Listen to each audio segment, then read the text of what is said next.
अस्सलामुअलैकुम। आज की वीडियो में हम एक बहुत ही दिलचस्प और अहम मौजू पर बात करेंगे। ज़रा तसव्वुर करें, एक मैच हो रहा है, एक तरफ हैवीवेट चैंपियन खड़ा है, पूरी तरह तरबियत याफ्ता, बेपनाह फंडिंग और जदीद हथियारों से लेस। दूसरी तरफ एक छोटा सा फाइटर जिसे पूरी तरह मालूम है कि वो सीधे साधे मुक्केबाजी से ये मैच नहीं जीत सकता। तो वो क्या करेगा? वो कवानीन को बदल देता है, वो रिवायती अंदाज में नहीं लड़ता, वो चालाकी, नेटवर्किंग और ऐसे हथियार इस्तेमाल करता है जो सामने वाले के पास नहीं है।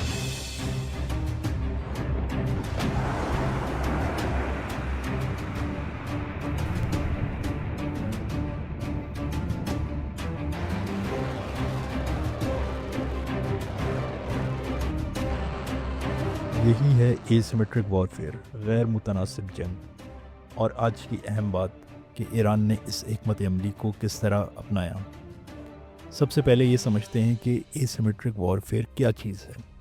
आसान अल्फाज में इसका मतलब है कि आप दुश्मन से इसकी ताकत के मैदान में नहीं भड़कें, बल्कि इसके कमज़ोर पॉइंट पर वार करते हैं। आप सीधा सामना करने से बचते हैं। 1980 की दिहाई में ईरान और इराक़ के दरमियान 8 साल तक खूनरेज़ जंग हुई। इस जंग में लाखों ईरानी मारे गए। जंग के बाद ईरान को वाज़ेह हो गया था कि वो रिवायती तरीके से कभी अमेरिका या इसराइल जैसी क़ुव्वतों का मुकाबला नहीं कर सकता। उनके पास ना इतने जदीद हथियार थे, ना बजट और ना जदीद टेक्नोलॉजी। तो उन्होंने फ़ैसला किया, जंग के क़वानीन को बदलो।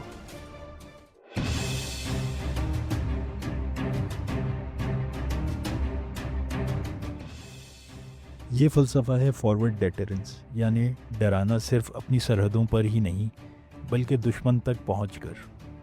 ईरान का कहना है कि ख़तरा ईरान की सरहदों तक आने से पहले इसका मुकम्मल ख़ात्मा कर दिया जाए।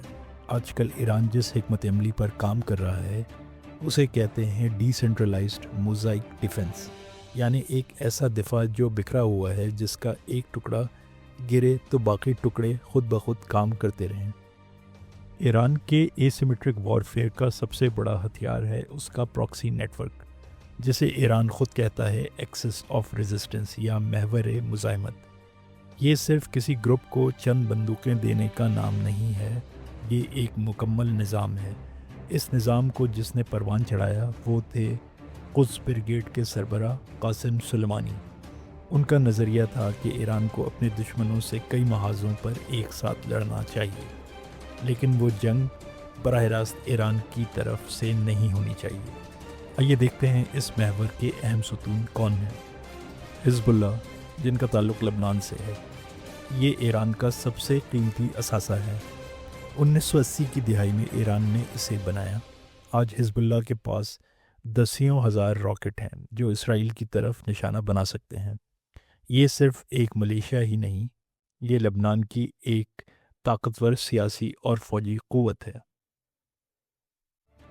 हुसी या अंसारुल्लाह, ये ईरान से हज़ारों किलोमीटर दूर हैं, लेकिन ईरान इन्हें सपोर्ट करता है।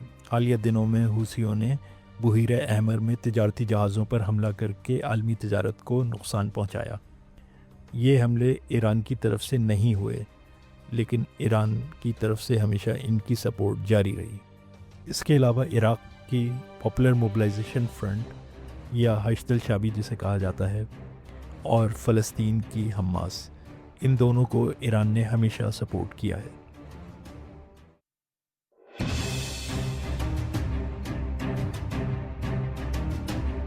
अब तक हमने ज़मीनी जंग की बात की है, लेकिन एसिमेट्रिक वॉरफेयर का दायरा सिर्फ रॉकेट और बंदूक तक महदूद नहीं। ईरान के पास एक बहुत बड़ी साइबर फ़ौज है। ये फ़ौज 3 सतहों पर काम करती है: सरकारी हैकर्स, नीम सरकारी ग्रुप्स और वो रज़ाकार जो घर बैठे ऑनलाइन हमला करते हैं। ये हमले सस्ते हैं, ख़तरनाक हैं और इनका सुराग लगाना इंतहाई मुश्किल है। इनके असरात तबाहकुन हैं और गुमनामी की वजह से जवाबी कार्रवाई तकरीबन नामुमकिन है। ये एक खामोश जंग है जो कीबोर्ड और कोड से लड़ी जाती है, और यही वो चीज़ है जो उसे वाकई खौफनाक बनाती है।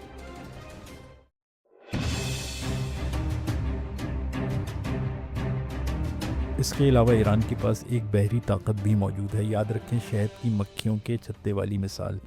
ईरान ने छोटी छोटी तेज़ रफ्तार किश्तियों में भारी सरमायाकारी की है। ईरान का मंसूबा सादा सा है, اگر ایران پر حملہ ہو تو وہ آبنائے ہرمز کو بند کر دے گا۔ یہ آبنا اتنی اہم ہے کہ دنیا کی 20% تیل کی سپلائی یہاں سے گزرتی ہے۔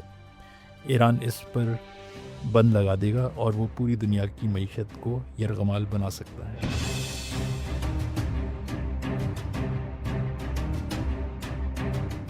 یہ تو تھی ایران کی پرانی حکمت عملی، لیکن حالیہ دنوں میں صورتحال تیزی سے بدل رہی ہے۔ تاریخی طور پر ایران نے براہ راست جنگ سے بچنے کے لیے پراکسیز کا استعمال کیا، لیکن 2026 میں جب ایران کی اہم اتحادی اور کمانڈر نشانہ بنے تو ایران نے اپنی حکمت عملی میں تبدیلی کی۔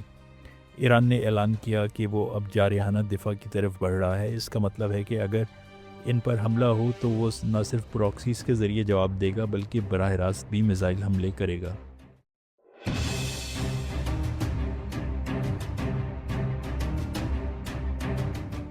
حالیہ رپورٹس کے مطابق ایران نے متحدہ عرب امارات اور سعودی عرب میں امریکی اہداف کو نشانہ بنایا۔ یہ 40 سال پرانی حکمت عملی سے بالکل مختلف ہے۔ یہ ایک خطرناک موڑ ہے۔ جب ایران براہ راست عرب ممالک پر حملہ کر رہا ہے تو پورا خطہ ایران کے خلاف متحد بھی ہو سکتا ہے۔ یہ وہ چیز ہے جس سے ایران کی پراکسی حکمت عملی بچنا چاہتی تھی۔